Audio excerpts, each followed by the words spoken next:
नमस्कार दोस्तों, स्वागत है आपका केटी वॉइस स्टोरीज चैनल में। हमारी आज की कहानी है अत्याचारी बहू। बहू ने जब अपनी बूढ़ी सास को रोटी मांगने पर बाल पकड़कर दीवार पर सर मारते हुए बोला, बुढ़िया तुझे अगर खाना चाहिए तो पहले अपनी जीभ से मेरी चप्पल साफ कर। तभी बहू के गाल पर पड़ा एक ऐसा झन्नाटेदार थप्पड़ कि होश ठिकाने आ गए। सविता अपनी भाभी के गाल पर दो जोरदार थप्पड़ लगाती हैं। गाल पर पड़े थप्पड़ को देखकर चंचल तमतमा जाती है। तुम्हारी हिम्मत कैसे हुई मेरे ऊपर हाथ उठाने की? सविता भी चिल्लाकर कहती है। और तुम्हारी हिम्मत कैसे हुई मेरी माँ के बाल पकड़कर दीवार पर मारने की, उनके सर पर रिमोट मारने की, बासी बासी खाना खिलाने की, डराकर रखने की? ननंद के मुंह से अपनी सच्चाई सुनकर चंचल की बोलती बंद हो गई। माँ, ओ माँ, कहाँ हो आप अचानक से? सविता 2 दिन बाद ही अपने मायके आ गई। मायके में जैसे ही वह घर के अंदर आई तो तपती हुई धूप में एक छोटे से आम के पेड़ के नीचे देखती है कि उसकी माँ चारपाई पर लेटी हुई है, सूख कर कांटा हो गई है। ऐसे लग रहा है कि सिर्फ हड्डियों का ढांचा है, मांस तो रहा ही नहीं, पूरी चारपाई में चिपकी हुई है। पहले तो सविता जान ही नहीं पाई कि उसकी माँ चारपाई पर लेटी है। जब नजदीक गई तो देखकर चौंक जाती हैं और कहती हैं, माँ, तुम इतनी कड़कती धूप में आंगन में क्यों लेटी हो? कितनी गर्म लू चल रही है, तुम्हें लू लग जाएगी, तबीयत खराब हो जाएगी, अपने कमरे में जाओ। बेटी की आवाज सुनकर इंदु जी हाथों की टेक लगाकर चारपाई से उठकर बैठती है। खुशी के मारे आंखों में आंसू आ गए। बेटी को गले लगाकर फूट कर रोने लगती है। माँ की ऐसी हालत देखकर सविता कहती है, क्या हुआ माँ, तुम रो क्यों रही हो? कुछ नहीं बेटा, यह तो खुशी के आंसू है। इतने दिनों से तुम नहीं आई थी, आज देखा तो खुशी के मारे आंखें भर आई हैं। माँ, तुमने अपना क्या हाल बना रखा है? कितनी दुबली हो गई हो, खाना ठीक से नहीं खाती हो क्या? बेटी की बात सुनकर इंदु जी थोड़ी देर के लिए चुप हो गई। तब इंदु जी की बहू चंचल को बाहर से किसी के आने की आवाज सुनाई देती है। अपने कमरे से बाहर निकलकर आई, सामने ननंद सविता को देखकर उसके पैरों के नीचे जमीन खिसक गई। सविता के पास आकर कहती है, अरे ननंद जी, आप तो अगले महीने आने वाली थी, फिर अचानक से कैसे आ गई? और आने से पहले आपने फोन भी नहीं किया, कम से कम एक बार बता तो देती। अरे भाभी, रिजर्वेशन तो हमारा अगले महीने का ही था, लेकिन आपके नंदोई जी अपने ऑफिस के काम से इधर ही आ रहे थे, तो सोचा इनके साथ ही मैके चली जाती हूँ। अकेले बच्चों के साथ आने में दिक्कत भी होती है, और सोचा आप सबको सरप्राइज देकर खुश कर दूंगी, यही सोचकर आपको नहीं बताया। सविता की बात सुनकर चंचल मुंह बनाती हुई कहती है, फिर भी ननंद जी, आने से पहले बताना तो चाहिए कम से कम, मैं आपके लिए कुछ तैयारी करके रखती।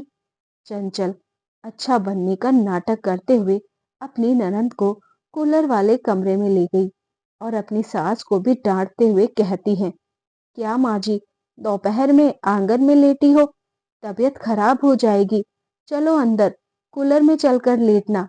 ननद जी, आप ही समझाओ माँ जी को, बहुत जिद्दी हो गई हैं, बुढ़ापे पर हर बात पर जिद करने लगी हैं। कितना भी समझा लो, लेकिन अपने ही मन की करती हैं। अगर तबीयत खराब हो गई तो कल को मुझे ही उनकी सेवा करनी पड़ेगी। आखिर में मेरे अलावा इनका है ही कौन? हम ही तो उनके बुढ़ापे पर देखेंगे। बहू बेटे आखिरकार होते किस लिए हैं? बातें बनाते हुए चंचल ने कहा। भाभी की बातें सुनकर सविता बहुत खुश हो गई कि उसकी भाभी कितनी अच्छी हैं, जो उसकी माँ का इतना ख्याल रखती हैं। माँ का हाथ पकड़कर सविता कमरे में ले आई और समझाते हुए कहती हैं, माँ, तुम भाभी की बात को माना करो, ऐसे आंगन में मत लेटा करो। इंदु जी धीरे से बड़बड़ाई, बहू की ही तो बात मान रही हूँ, तभी तो आंगन में लेटी हूँ। इंदु जी इतना ही कह पाती हैं कि चंचल इंदु जी की तरफ आंखें गड़ाते हुए देखती हैं और आंखों ही आंखों में इंदु जी को चुप रहने का इशारा करती हैं, जिससे सविता नहीं देख पाती हैं। और बेचारी इंदु जी अपनी बहू की बड़ी बड़ी आंखों को देखकर डर जाती हैं और अपनी बेटी से कुछ नहीं कह पाती हैं और चुप हो जाती हैं। लेकिन सविता को कुछ तो इस बार अपने मायके में अटपटा सा लग रहा था। एक तो वह अपनी माँ की ऐसी हालत देखकर परेशान थी और माँ की चुप्पी को देखकर भी वह परेशान हो जाती। कभी कभी उसे ऐसा लगता था कि उसकी माँ उससे कुछ छुपा रही है। कई बार सविता ने अपनी माँ से पूछने की कोशिश भी की, लेकिन बेचारी इंदु जी अपनी बहू के डर से बेटी से कुछ ना कह सकी। अपने मायके के बदलाव को सविता महसूस तो कर रही थी, लेकिन भाभी के व्यवहार को देखकर उसे लगता था कि हो सकता है यह उसके मन का वहम हो। माँ का बुढ़ापा है, खान पान ठीक से नहीं खा पाती है, इसलिए शायद दुबली पतली हो गई है। चंचल ने रसोई में जाकर अपनी ननद के लिए बढ़िया बढ़िया खाना बनाया, क्योंकि उसे अपनी ननद की नजरों में अच्छा बनना था। खाना परोस कर कमरे में लेकर आई। सविता ने माँ से कहा, माँ, तुम भी खाना खा लो, खाने का समय हो गया है। खाने की थाली देखते ही इंदु जी उस पर ऐसे टूट पड़ी जैसे वर्षों से भूखी हो। इतना अच्छा खाना उन्होंने सच में बहुत सालों से नहीं खाया था। अच्छा खाना तो क्या, बहू बेटे उन्हें भरपेट खाना भी नहीं देते थे। रूखा सूखा बासी खाना देते थे, वही उन्हें खाना पड़ता था। लेकिन आज बेटी के पूछने पर जब व्यंजनों से भरी हुई थाली उनके सामने आई, तो इंदु जी से रहा नहीं गया। वह थोड़ी ही देर में पूरी खाने की थाली चट कर गई। सविता एकटक अपनी माँ के इस व्यवहार को देखती रह गई। उसने अपनी माँ को खाते हुए बिल्कुल भी नहीं टोका। थोड़ी देर में चंचल कमरे में पूरियां लेकर आई। जब उसने देखा कि उसकी बूढ़ी सास ननद की लगाई गई थाली को खा रही हैं, तो बड़ी बड़ी आंखें अपनी सास की तरफ निकालते हुए देखने लगती हैं। अपनी बहू को देखते ही इंदु जी का हाथ खाने से रुक जाता है। उन्होंने थाली एक तरफ खिसका दी और एक तरफ वह मुंह करके बैठ गई। सविता को समझ में आ रहा था कि जैसे ही भाभी माँ के सामने आती है, माँ एकदम से डर जाती है। पता नहीं ऐसा क्या है, कुछ तो है जो समझ नहीं पा रही हूं मैं। अगर भाभी माँ के साथ गलत व्यवहार करती है, तो मेरे लिए इतना कुछ कैसे कर रही है। रात में इकट्ठे सभी लोग बैठे हैं। तभी चंचल अपने पति अजय को धीरे से कहती है, अब तुम्हारी बहन घर आ गई है, तो सीधे सीधे अपनी बहन के पास के शहर वाली जमीन की बात कर लो, जो तुम्हारे पिताजी ने उसके नाम कर गए थे। जब तुम्हारे पिताजी ने तुम्हारी बहन को वह जमीन दी थी, तब तो उसकी माली हालत ठीक नहीं थी। ससुराल वाले भी अच्छे नहीं थे और उनके पति की भी कोई नौकरी नहीं थी। इसलिए बुढ़े ने इतना बड़ा प्लॉट बेटी के नाम कर दिया। बुढ़ा तो मर गया, लेकिन मेरे लिए यह मुसीबत छोड़ गया। उस जमीन के चक्कर में इसकी इतनी आओ भगत करनी पड़ती है। एक बार वह जमीन मेरे कब्जे में आ जाए, फिर बताती हूँ माँ बेटी को तो मैं फिर कभी नहीं बुलाऊंगी उसे। सविता मजाक करते हुए अपनी भाभी से कहती है, भाभी जरा तेज तो बोलो, हम भी सुन ले। तो अजय बात को बनाता हुआ कहता है, अरे कुछ नहीं सविता, तुम्हारी भाभी कह रही थी कि सविता की किस्मत कितनी अच्छी है। अब तो नंदोई जी भी अच्छी खासी नौकरी करते हैं, ससुराल में भी सब कुछ अच्छा चल रहा है। दिल्ली जैसे शहर में रहती हो, खूब सारे पैसे हो गए हैं। हाँ भैया, यह सब आपका आशीर्वाद ही है। अजय बात को बढ़ाता हुआ कहता है, मैं तो कह रहा था कि अब सब कुछ तुम्हारे पास हो गया है सविता, तो पिताजी ने जो जमीन तुम्हारे नाम की थी, उसको तुम हमें वापस कर दो। तुम्हें तो पता है कि दुकान भी ठीक ठाक ही चलती है, दो बच्चे हैं, घर के खर्च बढ़ गए हैं, ऊपर से माँ की बीमारी में भी बहुत सारा खर्च होता है। और जो जमीन पिताजी ने तुम्हें दी थी, वह शहर के बीचों बीच है, जिसकी कीमत आज के समय में 50 लाख से ज्यादा होगी। अजय की बात सुनकर के सविता कहती है, हाँ भैया, मैं भी यही सोच रही थी कि वह जमीन अब अपने मायके में भाई भाभी को वापस कर दूं। अब मुझे मायके की प्रॉपर्टी की जरूरत नहीं है। ऐसा करना भैया, अभी मैं 10 दिन तक रुकूंगी। पेपर तैयार करवा लेना और मैं वह जमीन आपके नाम कर जाऊंगी। मुझे अब उसकी जरूरत नहीं है। वैसे भी माँ का ख्याल बुढ़ापे पर आप दोनों को ही तो रखना है, तो उनकी प्रॉपर्टी पर हक आपका ही बनता है। अब तो मैं यही चाहती हूँ कि आप माँ के बुढ़ापे पर अच्छे से देखभाल करें और उनकी सेवा करें। इससे ज्यादा मुझे कुछ नहीं चाहिए। मेरी माँ खुश रहे। सविता की बात सुन करके अजय और चंचल खुशी से फूले नहीं समाते हैं और जमीन अपने नाम होने की बात सुन करके जड़ से चंचल इंदु जी के पास आ जाती हैं और उनके पैर पकड़कर दबाने लगती हैं। अरे ननंद जी, तुम चिंता मत करो। हम तो माँ को अपनी पलकों पर बिठा कर रखेंगे, खूब सेवा करेंगे। लेकिन इंदु जी बार बार अपने पैरों को बहू के हाथों से खींच रही हैं, क्योंकि उन्हें पता है बहू जितना पैर नहीं दबाएगी, उससे ज्यादा बेटी के जाने के बाद मेरे ऊपर जुल्म ढाएगी। दूसरे दिन ही चंचल और अजय प्लॉट को अपने नाम करवाने के लिए कागज बनवाने के लिए चले जाते हैं। जैसे ही बेटे बहू घर से बाहर चले जाते हैं, तो इंदु जी अपनी बेटी से कहती हैं, बेटी सविता, तुम अपनी जमीन का एक टुकड़ा भी अपने भाई के नाम मत करो। अपनी माँ के मुंह से ऐसी बात सुनकर सविता कहती हैं, क्यों माँ, तुम ऐसा क्यों बोल रही हो? भाई भाभी तो तुम्हारा कितना ख्याल रखते हैं और मैं भी कभी कभी आती हूँ तो मेरा कितना ख्याल रखते हैं। हाँ, क्योंकि वह जमीन तुम्हारे नाम है, इसीलिए तुम्हारी भाभी तुम्हारी इतनी आओ भगत करती हैं। एक बार तुम वह जमीन उसके नाम कर दोगी तो वह तुम्हें कभी नहीं पूछेगी। माँ की ऐसी बातें सुनकर सविता सोच में पड़ जाती हैं। तभी सविता का भतीजा, जो कि 12 साल का है, अपनी बुआ से कहता है कि उसे भूख लगी है, खाने को कुछ दे दो। सविता रसोई में भतीजे के लिए खाना परोसने चली जाती है। पीछे पीछे उसका भतीजा भी आ जाता है। रसोई में रखी हुई बासी रोटियों को देखकर कहता है, अरे, यह तो दादी का खाना है, मैं दादी को देकर आता हूँ। भागकर उन रोटियों को दादी के सामने फेंक देता है। पीछे से सविता रोकते हुए बाहर आती है और कहती है, यह क्या कर रहे हो? दादी को बासी रोटियां क्यों दे रहे हो? बुआ, दादी तो हमेशा बासी रोटियां ही खाती हैं। मम्मी उनको यही खाना देती हैं और दादी अंदर कमरे में नहीं, बाहर आम के नीचे चारपाई पर सोती हैं। भतीजे की बात सुनकर सविता के पैरों के नीचे से जमीन खिसक जाती है। उसे तो भरोसा ही नहीं हो रहा है कि जो भाई भाभी उसके सामने इतना अच्छा बनने का नाटक कर रहे हैं, उसके पीठ पीछे माँ के साथ ऐसा व्यवहार करते हैं। माँ के साथ ऐसा अत्याचार देखकर सविता की आंखों से झरझर आंसू बहने लगते हैं। हिम्मत करके वो माँ के पास आती हैं और पूछती हैं, माँ, तुम्हारे सर पर यह चोट कैसे लगी?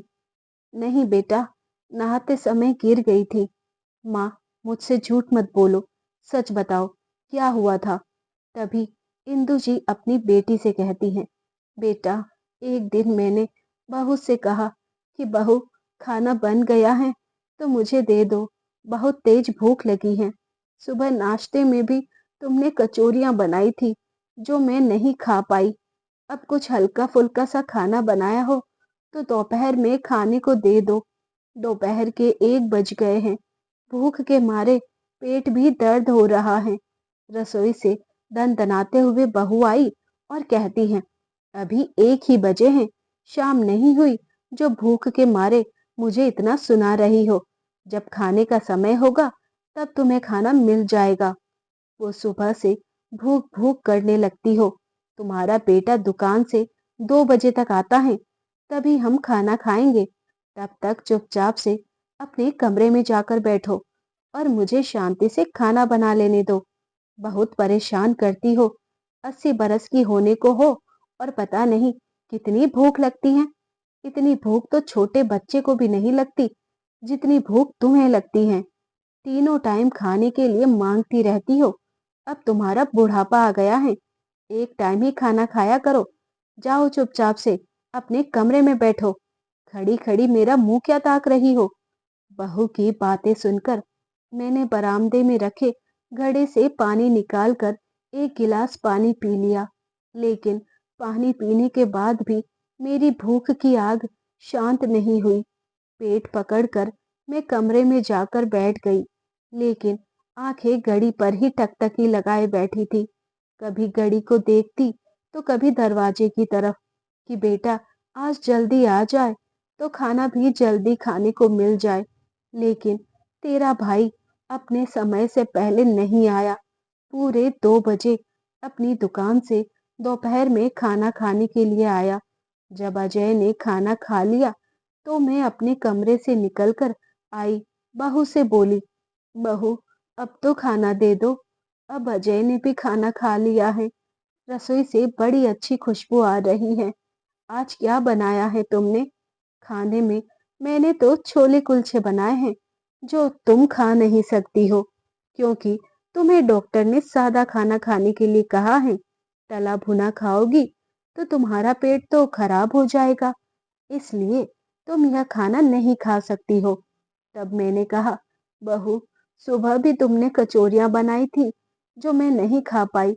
दोपहर में भी तुमने तेज मसाले वाला खाना बना लिया है। अब बताओ मैं क्या खाऊंगी?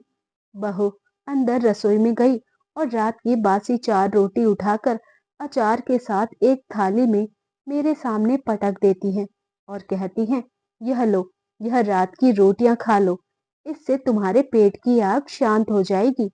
मैंने जब बहू से कहा कि अचार से रोटी नहीं खाई जाएगी, एक कटोरी में थोड़ा सा दूध दे दो, मैं दूध में गलाकर रोटी खा लूंगी।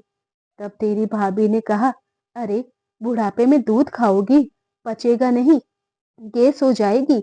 इतना कहकर बहू खाने की थाली को रखकर अपने कमरे में चली गई। मुझे भूख बहुत तेज लगी थी। बेटी मरती क्या न करती, बासी रोटियों को ही अचार के साथ ही जल्दी जल्दी खाने लगी। बासी रोटियों को जल्दी जल्दी खाने की वजह से मुझे जोर का ठसका लग जाता है। बहुत तेज खांसी होने लगती। सारा खाना खाते ही एक साथ बाहर निकल गया। मैंने जल्दी से पानी पीकर किसी तरह अपनी खांसी पर काबू पाया, लेकिन इतने में बहू अंदर से आई और बरामदे में फैले हुए खाने को देखकर आग बबूला हो गई और गुस्से में आओ देखा न ताव और मेरे सर पर टीवी का रिमोट दे मारा और कहने लगी, बुढ़िया ढंग से खाना खाना भी नहीं आता, बूढ़ी हो गई हो, बच्चों की तरह खाना खाती है, खाने की भी तमीज नहीं है, आराम आराम से खाना नहीं खा सकती। अब पूरा घर गंदा कर दिया, दीवारें खराब कर दी, जल्दी से इनकी सफाई करो, नहीं तो तेरी खैर नहीं।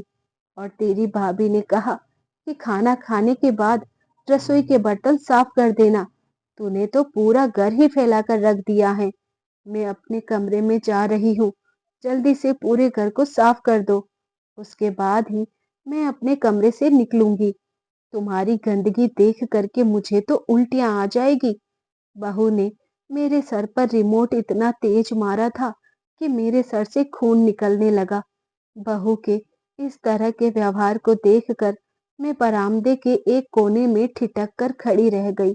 बहुत देर तक खड़ी खड़ी रोती रही, अपनी किस्मत को कोसती रही। हे भगवान, इससे तो अच्छा मुझे ऊपर ही उठा लो। मुझे बहू बेटी के साथ नरक की जिंदगी नहीं जीनी है। बहू बेटा मुझे एक एक रोटी के लिए तरसा रही हैं, भूखे मार रहे हैं। अपने ही घर में भिखारियों की तरह मांग मांग कर खाना पड़ता है। एक समय था जब यह घर मेरा था, पूरी रसोई मेरी थी। मन में जो आता था वही बनाती थी, मन भर के सबको खिलाती थी। हमेशा बेटे की मनपसंद का खाना बनाती थी। अगर आधी रात को भी बेटा कुछ खाने की फरमाइश करता तो मैं तो उसको कभी मना नहीं करती थी। लेकिन आज बेटा कितना बदल गया। बहू ने बेटे के सामने ही मुझे बासी रोटियां दी तो बेटे ने एक बार भी मना नहीं किया। जिसको मैंने तीनों समय गर्मा गर्म बनाकर खिलाती थी, आज वही बेटा मुझे एक एक रोटी के लिए तरसा रहा है। बहुत देर तक मैं कोने में खड़ी खड़ी अपनी किस्मत को कोसती रही और फूट फूट कर रोती रही कि आज मेरे पति भी नहीं है, जिससे मैं अपने मन का वो गुबार निकाल सकूं। बेटी है तो वह भी दूर शहर में रहती है, उससे भी बात नहीं हो पाती। बहू ज्यादा बात करनी नहीं देती। यह सब बातें सोच रही थी कि तब तक बहू कमरे से चिल्लाती हुई कहती है, कोने में भूत बनकर ही खड़ी रहोगी या घर में फैलाई हुई गंदगी भी साफ करोगी। बहू की आवाज सुनकर मैं डर गई और जल्दी से पूरे बरामदे की सफाई करने में जुट गई। रसोई का सारा काम निपटाया। इतने में तेरी भाभी का मन नहीं भरा तो दूसरे दिन उसने मेरी चारपाई कमरे से निकालकर आंगन के एक कोने पर डाल दी। मैंने जब कहा, बहू आंगन में बहुत गर्मी होती है, कमरे में पंखा भी है, आंगन में ऐसी गर्मी में मैं रात में कैसे सोऊंगी? तब बहू ने मुझसे बहुत ही बुरे तरीके से कहा, ए बुढ़िया चुप कर, मुझे उस कमरे की जरूरत है और तेरे लिए इतना बड़ा कमरा मैं नहीं छोड़ सकती हूँ। रात आंगन में सो जाया कर और दिन में आंगन में जो छोटा आम का पेड़ लगा है उसके नीचे अपनी चारपाई खिसका लिया कर। कमरे में जाने की जरूरत नहीं है। आज से तू आंगन में ही रहेगी और पूरे घर की रखवाली करेगी। मेरा बेटा अजय, जो कि अपने पिताजी के कपड़ों की दुकान को संभालता है, ना जाने कितनी बार अपनी माँ को उस चारपाई पर आंगन में गर्मी में लेटे हुए देखता है। कभी धूप से परेशान तो कभी मक्खियों से परेशान, कभी रात में मच्छर काट रहे हैं। लेकिन मजाल है कि कभी तेरे भाई ने मुझसे कहा हो कि माँ तुम अंदर कमरे में जाकर लेट जाओ, बाहर आंगन में बहुत गर्मी है। उसे अपनी माँ के इस हाल से कोई फर्क नहीं पड़ता बेटा। और तुम अपने उस भाई भाभी को मेरी सेवा करने की खुशी में अपने हिस्से की जमीन दे रही हो। अरे जानती हो बेटा, जिस दिन तुमने फोन किया था कि तू अगले महीने आ रही हो, उस दिन उन दोनों को जैसे सांप सूंघ गया हो। उन दोनों की तो ना हाँ करते बन रही थी और ना ही ना करते बन रही थी। तेरी भाभी के तो छाती पर जैसे सांप लौटने लगे थे अपनी ननद के घर आने की बात सुनकर। क्यों माँ? क्योंकि उसे अब तुम्हारे सामने अच्छा बनकर रहना पड़ेगा, सास की सेवा करनी पड़ेगी, समय से खाना देना पड़ेगा, जो कि उसे बिल्कुल भी पसंद नहीं है। तो माँ, यह दोनों मेरे सामने अच्छा बनने का नाटक करते हैं और मुझे भी लगा तो था कि भैया भाभी बहुत अच्छे हैं, मेरी माँ का बहुत अच्छे से ख्याल रखते हैं। मुझे तो इस हकीकत के बारे में कुछ पता ही नहीं। भैया भाभी आपको इतना परेशान करते हैं, एक पालतू जानवर की तरह घर में रखे हुए हैं, समय से खाना भी नहीं देती, घर के सारे काम करवाती हैं। अब मैं समझी माँ, भाभी ने आपको बहुत डरा कर रखा है, इसलिए आप कुछ भी बोलने से डरती हैं, है ना माँ? माँ के मुंह से यह सारी बातें सुनकर सविता का दिल दहल जाता है। वह भाई भाभी को सबक सिखाने का निर्णय लेती है। उसे पता है अगर वह सीधे सीधे भाई भाभी से कुछ कहेगी तो दोनों मानने को तैयार नहीं होंगे, बल्कि उसे गलत ही ठहरा देंगे। सविता मौका पाकर एक दिन जब उसके भाई भाभी किसी काम से घर से बाहर गए हुए थे, अपनी माँ को समझा बुझाकर पुलिस स्टेशन ले गई अपने भाई भाभी के खिलाफ शिकायत दर्ज करवाने के लिए। तब पुलिस अधिकारी ने कहा, हमें सबूत की जरूरत पड़ेगी, इसलिए पूरे घर में सीसीटीवी कैमरा लगवाना होगा। पुलिस वाले की मदद से सविता भाई भाभी जब कोर्ट के काम से बाहर गए तो पूरे घर में सीसीटीवी कैमरा लगवा देती हैं, जिसकी भनक अजय और चंचल को बिल्कुल भी नहीं पड़ती। फिर एक दिन चंचल सविता के ससुराल जाने के सिर्फ एक दिन बचा था, इसीलिए बढ़िया सा खाना सविता के लिए लेकर आती हैं। सविता खाने की थाली को माँ को दे देती हैं और जानबूझकर किसी काम के बहाने घर से चली जाती हैं, ताकि अकेले में उसकी भाभी माँ के साथ कैसा व्यवहार करती हैं यह वह जान सके। और जाकर पुलिस स्टेशन पर बैठ जाती हैं। इधर चंचल जब सास के हाथ में गर्मा गर्म खाने की थाली को देखती हैं तो गुस्से के मारे आग बबूला हो जाती हैं। बूढ़ी सास के हाथ से थाली को छीन लेती हैं और इंदु जी के बालों को पकड़कर जोर से खींचकर कहती हैं, बुढ़िया तेरी हिम्मत कैसे हुई गरम गरम खाना खाने की? भूल गई तेरी औकात बासी खाने की है? मेरे सामने मुझसे गरम गरम खाना बनवा कर खा रही हैं? तेरी बेटी को जाने दो, फिर तेरी अकल ठिकाने लगाती हूँ। इतना कहकर वह जोर से धक्का दे देती हैं, जिससे इंदु जी का सर दीवार से जाकर टकरा गया। बहुत तेज चोट लग गई। पुलिस स्टेशन में बैठी हुई सविता और पुलिस अधिकारी अपने कंप्यूटर में यह सब दृश्य देख रहे थे। यह सब देखकर सविता का दिल दहल रहा था। मन कर रहा था कि अभी जाकर अपनी भाभी को 2 थप्पड़ लगाए। चंचल इतने पर भी नहीं रुकती हैं। बहुत जोर से सास का हाथ पकड़कर रसोई में ले आई, जहां बर्तनों का ढेर लगा है। कहती हैं, जल्दी से इनको धो दो, जब तक तेरी बेटी आ रही है, उससे पहले साफ हो जाने चाहिए। जल्दी जल्दी हाथ चलाना। बहुत सेवा करवा ली तूने। पिछले 1 हफ्ते में 2 घंटे बाद सविता घर आ गई। सविता को देखते ही उसकी भाभी कहती हैं, ननंद जी, आज खाना खाने के बाद कोर्ट चलना है।